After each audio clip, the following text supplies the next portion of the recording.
Hey everyone, it's Dr. Tyler. Really excited to be speaking with you again. I hope that you are all keeping safe and staying well and doing whatever you can to hang on to the little shreds of sanity that we all have left at this point. I know it's been a lot of weeks. I know the social restrictions are getting tighter and tighter. I know they just closed our parks, and it's becoming more and more difficult to connect, right? Interpersonally, to connect with nature, and even to connect with ourselves. So my intention behind doing these videos regularly is one, to stay connected, right, and two, because I know a lot of you experience things in our office and in our space as the result of our care that go far beyond the adjustment. And if you were one of those people, I just want to remind you that I'm available to you, right? If we need to talk, you can call me, you can text me, you can FaceTime me, we can set up a time that's appropriate, and I'm committed to doing what I can to remain available to you, and however that looks like right now, and whatever a safe distance for that really means. So the other reason I wanted to come at you today with some more information is just that I'm constantly reading things, right? And I'm constantly seeing things. As many of you guys know, I say it all the time, I love data. And I find that the data is beginning to look a little bit encouraging. So while I've had some friends come at me and say, like, oh, I'm over it, I don't think it's a matter of if, it's just a like, when am I going to get it and what's it going to look like? I think that's fair because we're fed on this, right? There are estimates that say 80% of us will be exposed to this at some point. But if you looked at the New York Times article I sent in the last email, we know that exposure and type of exposure and volume of exposure make all the difference, right? And the healthier we are and the more well protected we are, both inside and out, the more likely we are to be one of those people who never has symptoms and never knows it. So the other thing that comes to mind is a passage by Viktor Frankl, who was a Holocaust survivor from Auschwitz, and he stated, in the concentration camp there were two types of people, and it really made all the difference onto how they fared. One was the type who accepted their fate, and two was the type who found something positive to believe in. And whether that was, hey, we got to do our labor outside today, or hey, there's a piece of potato in my soup water tonight, I hope that our communication and that our connection can continue to be something positive for you in helping you navigate the situation that we're all sharing right now. So I'd like to just speak a little bit about really simply how our immune system works and what antibody production looks like, what chiropractic has to offer humanity at large, given our philosophy of life, health, and healing, and to tag on to our last discussion, other ways to invest in ourselves to begin recreating a sense of ease and simplicity and calm within ourselves in the face of all the other stuff going on. So we have this thing called adaptive or acquired immunity, and it is really freaking awesome. It's honestly how we've survived as long as we've been on the planet. And if you think about chicken pox, it's kind of how it works, right? We get exposed to something, our body develops a specific antibody to that thing. So if we ever see it again, we have a direct line of dealing with it. Ideally, these things last for life, and it should never ever be a concern again. So it's actually the same premise that vaccination is based on, although the systems work very differently. It's the same idea that the New York Times article was talking about that says, hey, some people who are exposed to a really low dose and who are healthy enough to handle it develop antibodies, live well, and never have to fear this thing again. So if you think about how our immune system works, it's somewhere between the plot of Die Hard and a well-trained, finely tuned special ops military organization. So our immune system is constantly running surveillance, reconnaissance, strategy, and security to keep our body clear and safe of invaders. And when there's a breach, right, when we've breached the perimeter and something has gotten into us, our body springs to action. So before we get to there, I should remind you that our bodies are designed to keep us healthy, right? If you look at our blog from last flu season, you'll probably find a few posts that talk about how our mucous membranes are designed to trap germs and shuffle them down our throat through these little hairs called cilia, so they land in our stomach, where the stomach acid kills them, right? And we've heard about this in discussion with COVID-19 because that's why everyone's wearing masks, right? We're trying to keep germs out of our nose so they can't get into our lung, because we use the same door to get into our lungs as we do to get into our gut. So nevertheless, when there is a breach, right, when something enters us that's not supposed to be there, our immune system gets called to action, right? Highly specialized fighting force.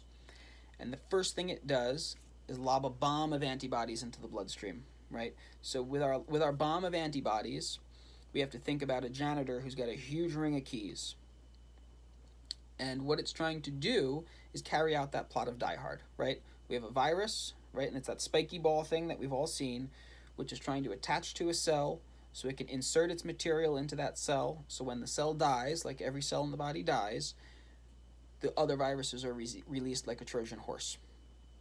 So the idea with this big bomb of antibodies is like trying to get into the room, trying to find the right key on the janitor's keys to get into the room where the bomb is to defuse it before it goes off. So we start throwing all these antibodies at it, right? And hopefully there's one in our body that looks close enough to be effective. It blocks all the receptors on that virus, that spiky ball virus particle. It prevents that thing from attaching to a cell and putting genetic material in it. When we enter the room where the bomb exists, right, when we get through the outer layer, our body begins making IgM antibodies. There are a number of these Ig whatever antibodies. We are not going to talk about all of them. There are multiple proteins, peptides, neuropeptides, all sorts of different types of cells and messengers that are involved in our immune system.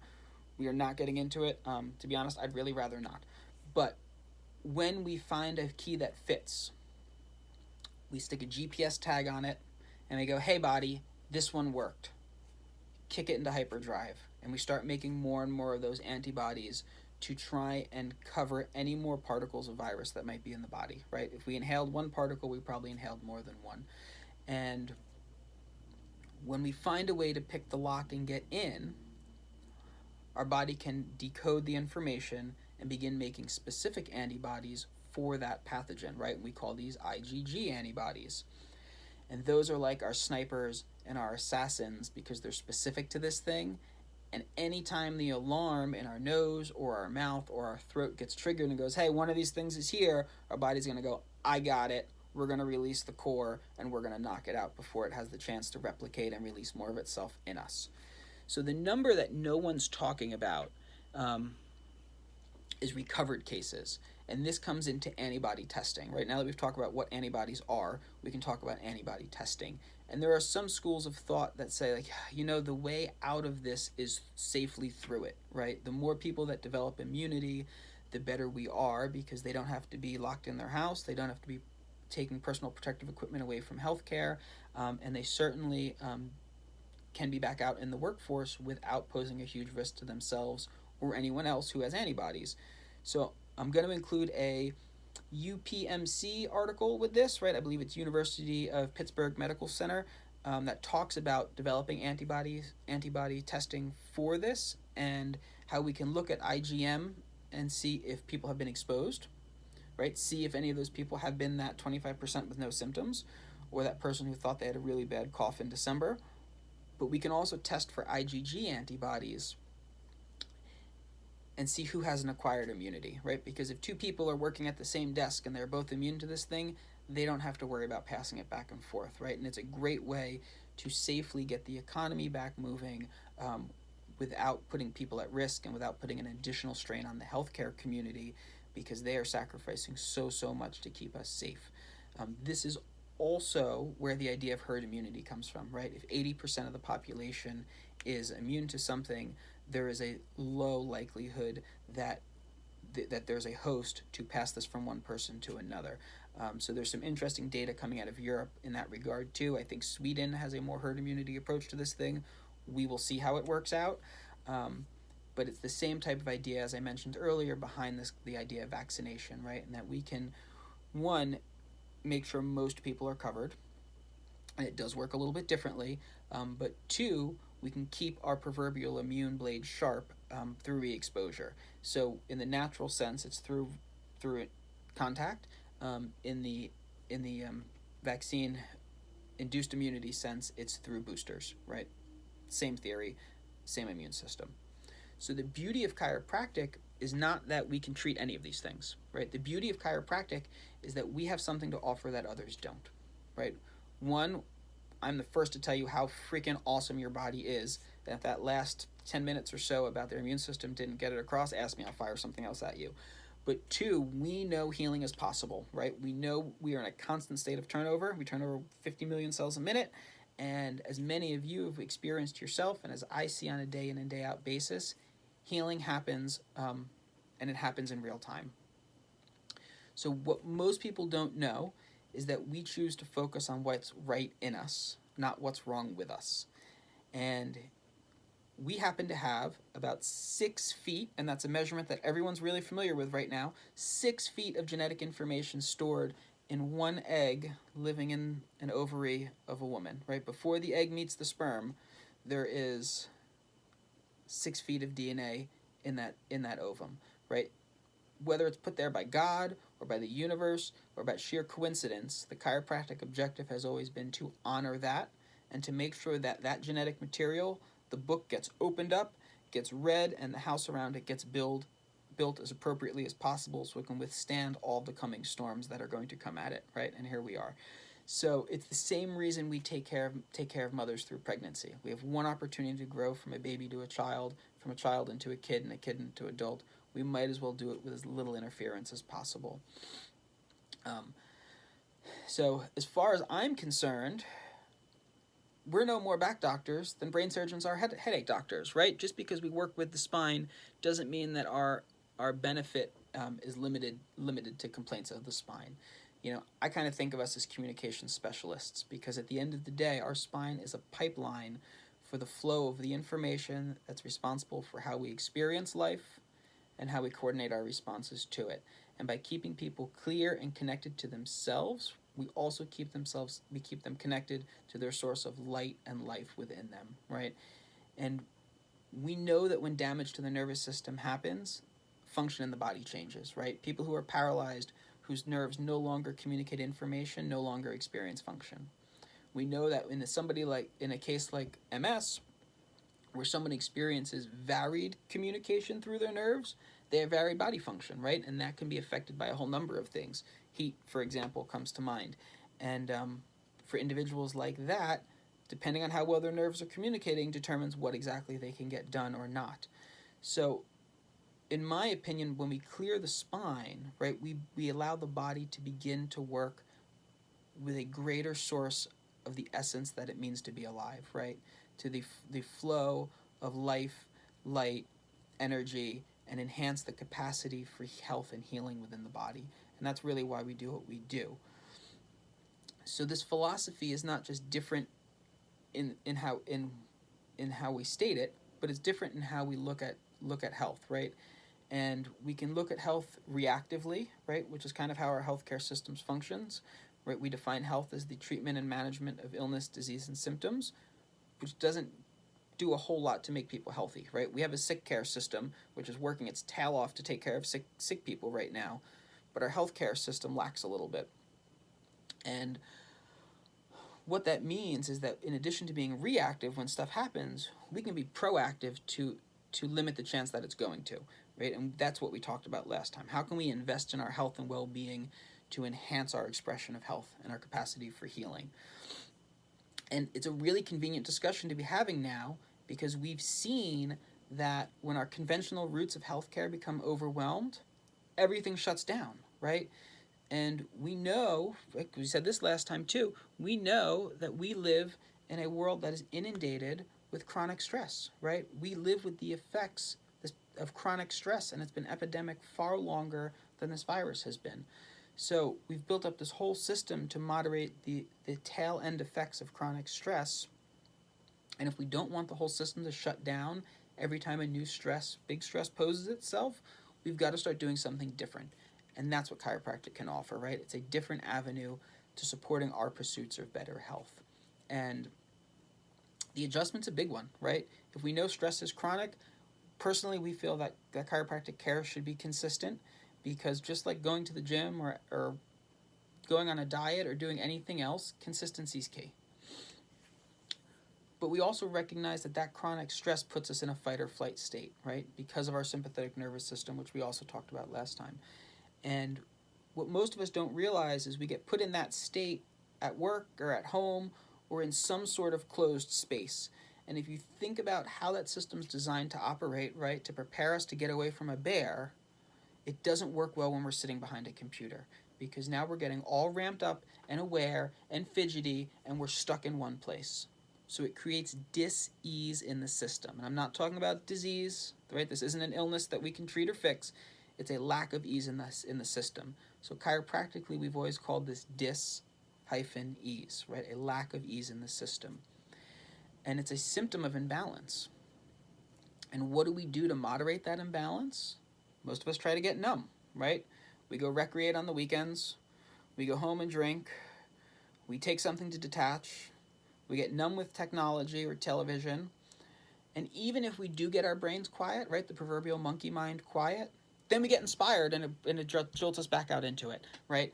So dealing with chronic stress, dealing with the effects of chronic stress has led us to exactly where we're at. What the adjustment has to offer us is the ability to tune in, right? And not just to deal with the symptoms when they come, but to even listen to that conversation differently, right? And to understand that these symptoms, or that the symptoms we may experience, are the result of illness, injury, and damage in the body. And sometimes those things are okay, right? Pain facilitates healing. The enzymes and the substances that make us feel crappy when we slam our finger in the door signal the body to replace those tissues because they know it's been damaged, right? The symptom of a fever has a great capacity to increased immune activity, to give access of large macrophages from our tissues, right, which are part of our immune system, into our bloodstream so they can eat up more invaders. It even has the ability to kill virus and bacteria before they have the opportunity to replicate and really go nuts inside of us, which is why we're seeing people say avoid ibuprofen and avoid fever-reducing agents. But the other difference is it allows us to have the conversation, right? Not just to understand why our body does it and to appreciate it, but to say, you know what, I have a headache. And rather than think, how do I get rid of this headache? We can think of, why do I have this headache, right? And if we can go, oh, well, I drank 1.5 liters of soda and I just spent 6 hours on the couch watching Netflix and I ate a bag of chips, we can go, maybe it's time to drink some water and the headache's probably going to go away. Rather than going, oh no, I have a headache, I better take my temperature, what is this? Right? And that's where we all go to right now, because as I said last time, we are fed on fear and it wears us down. So by balancing the nervous system, what we're able to do is recreate ease in the system, right? That dis-ease, the dis and the hyphen go away. When we invest in ourselves, we bring the body back to a state of ease and better function and therefore better health, right? Even if it doesn't feel that way. So consider what happens when you get adjusted, right? We breathe. You don't know how often it is that we do create one adjustment and someone goes, right? And what is more ease-inducing and life-facilitating than breath? Our mind gets quiet. We relax. We disconnect from the day. You know how often it is that people go, can I just lay here for a little while? And unfortunately, we need those tables, and we usually don't say yes. Sometimes we do, though. And the same thing happens with lots of ways, right? With lots of things. Massage tends to have some of those responses. Acupuncture, exercise, laughter, any exhilarating activity, right? Even intimacy tends to bring us to a state of a state of ease. So it's the opposite of the chronic stress response that we all live with so readily. So my last piece for you guys today is just what we can do to help establish that sense of ease if getting adjusted is not on the table, or if getting your regular acupuncture is not on the table, or massage seems to be out for most of us. So things we can do to reinstate ease in the system. The big one is breathing, right? Breath is directly tied to our parasympathetic nervous system, which is the opposite of the fight or flight response. So deep 3-part breathing into the belly, into the diaphragm, and into the lungs can get us a really long way. Go take walks, right? Go be in nature. Communing with nature, communing with the essence of what it means to be alive and to be surrounded by life is a great thing. Drink water. We are mostly water. If we want our body to function properly, If we want our blood to flow properly, if we want the immune cells in our blood to get where they need to go effectively, we have to be hydrated. And the alternatives to water usually don't help us, right? Sugar lowers our immune system, so soda's out of the window. Alcohol lowers our immune system. It's not really helping anything. Drink water. If you have the opportunity to meditate, or if you're comfortable with meditation, do so. The whole point is to quiet the mind, right? We can breathe in, inhale life, and we can exhale negativity, and there is no shortage of that right now. As I said last time, limit your exposure to TV. If it's not beneficial, if it's not adding ease to your life, right? I love comedies and sitcoms. Turn off the news. They're not saying anything new that they didn't say last hour. Feed yourself with something positive instead. Read, right? When we read, we tend to focus on one thing at a time. It makes all the other stuff go away. Whether that's a book, whether it's the Bible, whether it's a romance novel, whether it's a comic, I don't care. If you enjoy it, do it. Finally, create something. And there is an overabundance of free information on the internet right now. You can go learn a new thing. You can take up a craft. You can learn projects. There is so much going on right now that you have access to through the internet, right? Not just me, although I'm flattered. Learn something to nurture your brain and keep yourself occupied that you can do from the safety of your own house. And my last thing, which I forgot to mention earlier, is just that through this, right, I'm really interested by the fact that we've seen the reemergence of what I call folk remedies, right? We have people drinking water to clear their nasopharynx and their throat out and wash all that stuff into their gut like our body does anyway. I see people drinking vitamin C, using lemons, so doing all sorts of things that historically, right, we've known to facilitate better health, are start coming back to the forefront because we've seen the limitations of our current system, and that's not a criticism. It's really just my observation. So, thank you. I love you. Please continue to take care of yourselves and stay well. I'm really looking forward to the next time we see one another in the flesh. But until then, you guys know how to get in touch with me. And if you need me, I am always available to the best of my ability, given our circumstances. So thank you very much. Have a great day, and we'll talk soon.